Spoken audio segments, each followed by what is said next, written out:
चीज बता दीजिए कि तेजस्वी के नाम से गुरेज क्यों? अगर पिछले नतीजे देखें तो उनकी पार्टी का स्ट्राइक रेट बहुत अच्छा था। ग्राउंड पे अगर कोई नेता बहुत एग्रेसिवली काम कर रहा है तो तेजस्वी है। कांग्रेस उस स्थिति में नंबर गेम में तो नहीं है कि भाई वो अपना चेहरा सामने सीएम के तौर पर किसी को रख सके, कोई लीडर अपना प्रपोज कर सके। महागठबंधन की सबसे बड़ी पार्टी नतीजों के हिसाब से भी आरजेडी ही है। तो फिर तेजस्वी को स्वीकारने में हिचकिचाहट क्यों है, किस लिए है, यही समझा दीजिए। मैं बहुत स्पष्ट रूप से समझाता हूँ। जो भी विधायक जीत के आएंगे, और मैं मानता हूँ कि आरजेडी सबसे बड़े दल के। ठीक है, एक सेकंड रुकिएगा, जरा तेजस्वी कुछ कह रहे हैं, जरा उन्हें सुन लेते हैं, फिर आपका रिएक्शन भी ले लेती हूँ। नवंबर का जो तारीख होगा, यानी बिहार के लोग बदलाव चाहते हैं। बिहार के लोग जो हैं इस बार महागठबंधन की सरकार चाहते हैं। जो 20 साल से इन लोगों ने अपराध, भ्रष्टाचार, अफसरशाही, तानाशाही, घोटालेबाजी, जिस हिसाब से इन लोगों ने बिहार की सरकार ने जो दिया है, बिहार के लोग जो है त्रस्त हो चुके हैं, परेशान हो चुके हैं। और मुख्यमंत्री अचेत अवस्था में। अब बिहार को मुख्यमंत्री गिड़गिड़ाने वाला नहीं चाहिए, जो शेर की तरह दहराए, उस वैसा जो है सीएम जो है बिहार के लोगों को चाहिए, जो बिहार के अधिकार, हक और बिहार के लोगों के साथ इंसाफ कर सके। ऐसा मुख्यमंत्री बिहार को चाहिए। और इस बार सब लोग चाह रहे हैं कि महागठबंधन की सरकार बने, और महागठबंधन की सरकार बनेगी, और हम सब मिल कर के बिहार के साथ लोगों के साथ सरकार बनाएंगे। और जब तेजस्वी मुख्यमंत्री बनेगा तो कोई बिहार में ऐसा घर नहीं होगा जहां बेरोजगार हमारे भाई बहनें रहेंगे। तेजस्वी आएगा तो हर एक के हाथ नौकरी और रोजगार दिलाने का काम करेगा।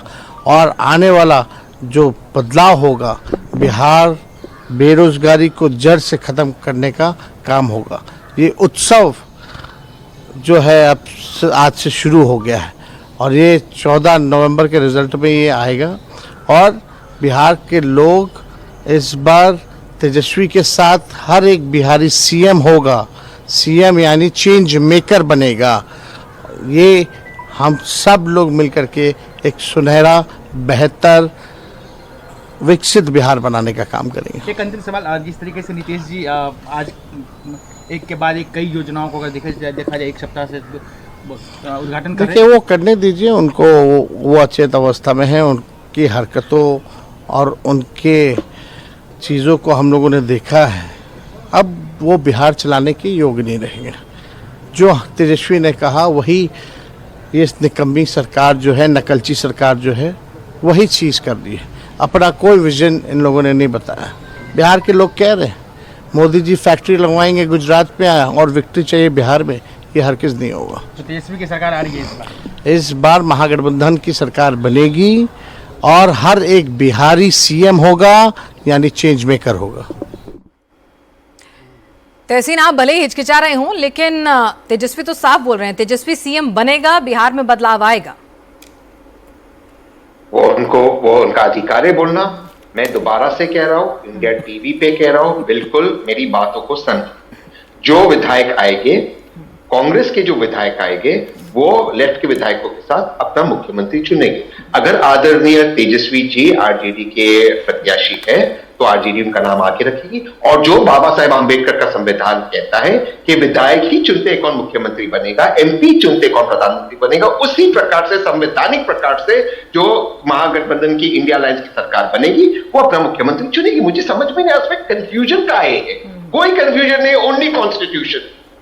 तेजस्वी जी बड़ा दिल दिखा के राहुल गांधी को तेजस्वी जी संवैधानिक प्रक्रिया का पालन नहीं कर रहे हैं। उनके पिताजी वैसे अंबेडकर जी की तस्वीर को पैरों तले रखते हैं और बेटा जी नहीं फॉलो कर रहे। तहसीन पुनावाला कह रहे, पर तहसीन पुनावाला सीएम तो इन दोनों में है, 2 सीएम है यहाँ पे, कॉन मैन।